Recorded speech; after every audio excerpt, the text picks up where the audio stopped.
special and she reckless.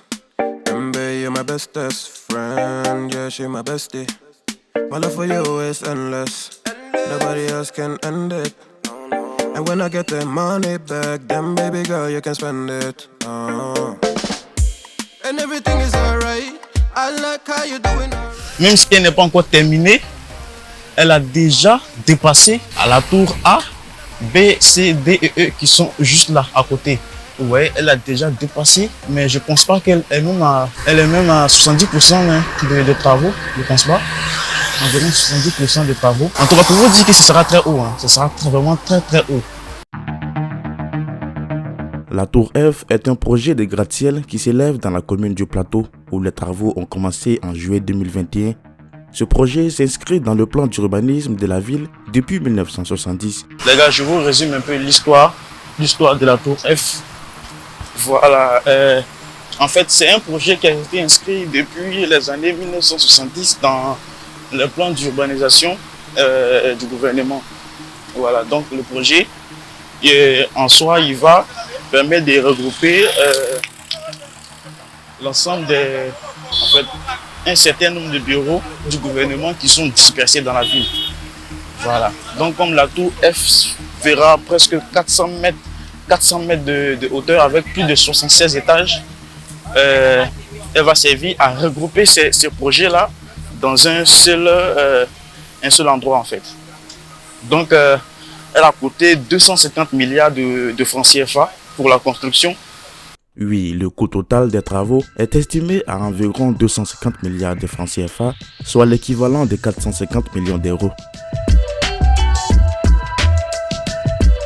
Après 5 ans d'études réalisées entre 2016 et 2021, la construction a enfin été lancée.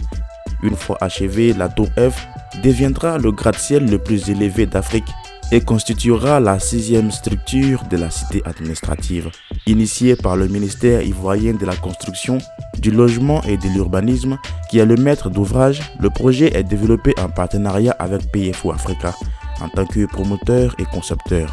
La réalisation de la tour est assurée par l'entreprise belge B6.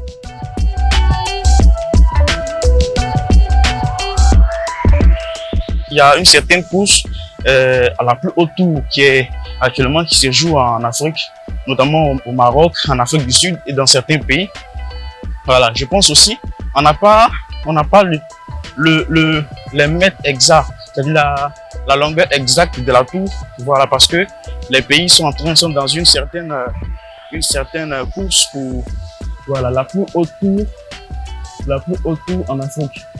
Donc, certains ont choisi de ne pas révéler le nombre exact de la longueur pour ne pas se faire dépasser par les autres. Sinon, en tout cas, ce qui est sûr, elle va dépasser les 400 mètres avec 76 étages.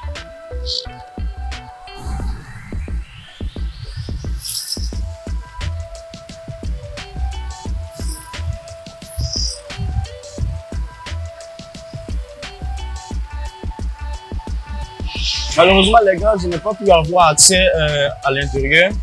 J'ai eu à échanger avec certaines personnes qui travaillent là-bas.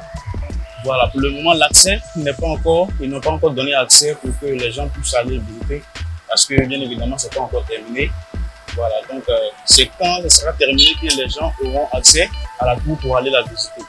Donc, malheureusement, on n'a pas pu avoir accès, mais ils m'ont donné l'autorisation de faire quelques plans drone pour pouvoir intégrer dans la vidéo. La course à la plus haute tour en Afrique est une compétition entre plusieurs pays africains pour construire les bâtiments les plus hauts du continent, symbolisant le développement économique et l'attrait pour les investisseurs internationaux. Parmi les principaux acteurs, le Maroc a inauguré la tour Mohamed VI à Rabat, culminant à environ 250 mètres. L'Égypte est en train de bâtir l'Iconic Tower dans sa nouvelle capitale administrative près du Caire, qui devrait atteindre 385 mètres et devenir l'une des plus hautes. Le Kenya, de son côté, travaille sur la Pinnacle Tower à Nairobi, prévue pour 320 mètres. La construction de ces tours implique des technologies avancées pour répondre aux conditions locales, que ce soit climat, risque ou sismique, et nécessite des infrastructures urbaines adaptée pour la gestion de l'eau, de l'énergie et de la circulation.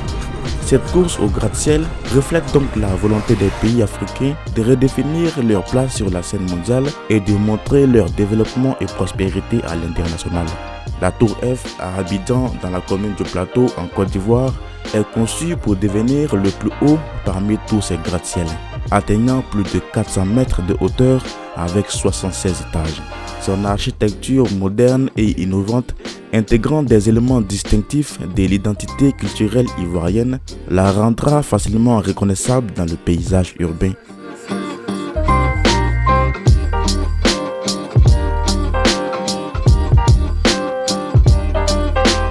En fait, c'est un symbole aussi pour la Côte d'Ivoire, pour montrer aux autres pays qu'il y a une certaine progression dans le pays depuis 2 décennies. La Tour F et puis le pont, le 5e pont, ce sont vraiment des symboles forts qui vont montrer à toute personne qui vient dans le pays, on dit voilà, vraiment, on est vraiment en progression, on est vraiment un pays qui est en train de franchir un pas. Voilà, donc je pense que la taille, tout ça, franchement, c'est impressionnant.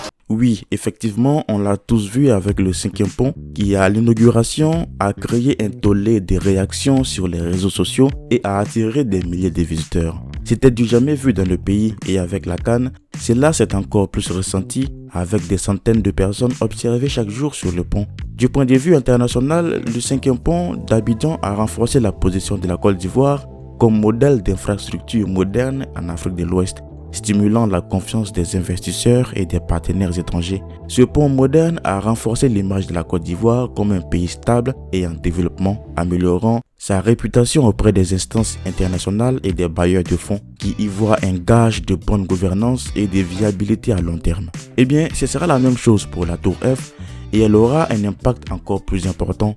Une fois à Abidjan, il sera difficile de rater la Tour F et son impressionnante taille. Vous pouvez le voir, elle est juste là. Même si elle n'est pas encore terminée, elle a déjà dépassé la tour A et B qui sont juste là. À la tour A, B, C, D et E qui sont juste là à côté. Vous voyez, elle a déjà dépassé, mais je ne pense pas qu'elle est même à 70% de travaux. Je ne pense pas. Environ 70% de travaux. En tout cas, pour vous dire que ce sera très haut. Ce sera vraiment très très haut. Même là, rien qu'en filmant, j'ai déjà mal au cou parce qu'il faut vraiment soulever sa tête pour voir en fait l'extrémité qui est juste là-bas. Vous voyez?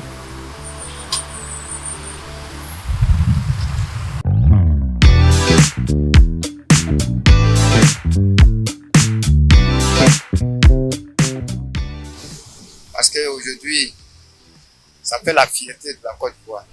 Parce que c'est ce genre de tout comme ça que nous on veut. L'évolution de la Côte d'Ivoire. Actuellement, nous sommes à 66 et à 60. Pardon. Nous sommes à 60. Parce que le président a mis déjà beaucoup de paquets pour que les Ivoiriens puissent travailler. Donc, ça fait beaucoup la fierté de la Côte d'Ivoire. Tout le monde est content. Tout ce que nous sommes en train de faire là-bas, c'est pour tous la Côte d'Ivoire. En fait, c'est les bureaux. Il y a les bureaux comme les coins de travail. On peut avoir n'importe quel genre de bureau là-bas, que ce soit la banque, que ce soit tout genre de bureau l'homme désigne. Juste, il y a jusqu'à 380 autour de la Tour F comme les bureaux. Comme vous l'avez entendu, la tour abritera des bureaux modernes destinés à des entreprises locales et internationales, des espaces commerciaux avec des boutiques et des restaurants, ainsi que des appartements de luxe offrant une vue imprenable sur la ville. Un espace d'observation est également prévu pour permettre aux visiteurs de contempler Abidjan et ses environs. Conçue avec des principes de durabilité, la Tour F intégrera des technologies vertes pour réduire son empreinte carbone avec des systèmes de gestion de l'eau et des espaces verts contribuant à l'embellissement de l'environnement urbain. Située dans le quartier d'affaires du Plateau, la tour sera facilement accessible et deviendra un point de repère dans la ville, créant des milliers d'emplois durant sa construction et son fonctionnement, tout en attirant des investissements locaux et internationaux. En tant que projet phare, la Tour F servira également des lieux pour des événements d'affaires et culturels, renforçant l'attrait d'Abidjan en tant que destination de choix pour les affaires et le tourisme. La Tour F, future plus haute tour de toute l'Afrique, aura un impact significatif et une forte symbolique en Côte d'Ivoire et dans le monde. Localement, elle incarne la modernisation et l'ambition économique de la Côte d'Ivoire, positionnant Abidjan comme une métropole dynamique et compétitive, capable d'attirer les entreprises internationales et de générer des milliers d'emplois dans la construction, la gestion et le commerce.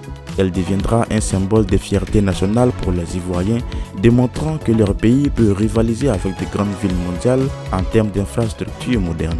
Sur le plan international, la Tour F marquera, comme je l'ai dit, la position de la Côte d'Ivoire dans la course africaine à la modernité architecturale, aux côtés du Maroc, de l'Égypte, du Kenya, et signale au monde entier son rôle croissant dans l'économie africaine. Elle renforcera l'attrait d'Abidjan pour le tourisme d'affaires et les conférences et agira comme un aimant pour les investisseurs internationaux en leur envoyant un signal de stabilité, de dynamisme et de vision futuriste. La Tour F s'imposera aussi comme un repère emblématique, consolidant la place de la Côte d'Ivoire en Afrique de l'Ouest et affirmant son potentiel sur la scène mondiale. Voilà, c'est tout pour ce petit reportage. J'espère que vous l'avez aimé. N'oubliez surtout pas de le partager partout où vous pouvez. N'oubliez pas de le partager partout où vous le pouvez, de vous abonner à la chaîne si ce n'est pas encore fait et d'activer la cloche de notification. Et moi, je vous dis à bientôt pour une nouvelle vidéo.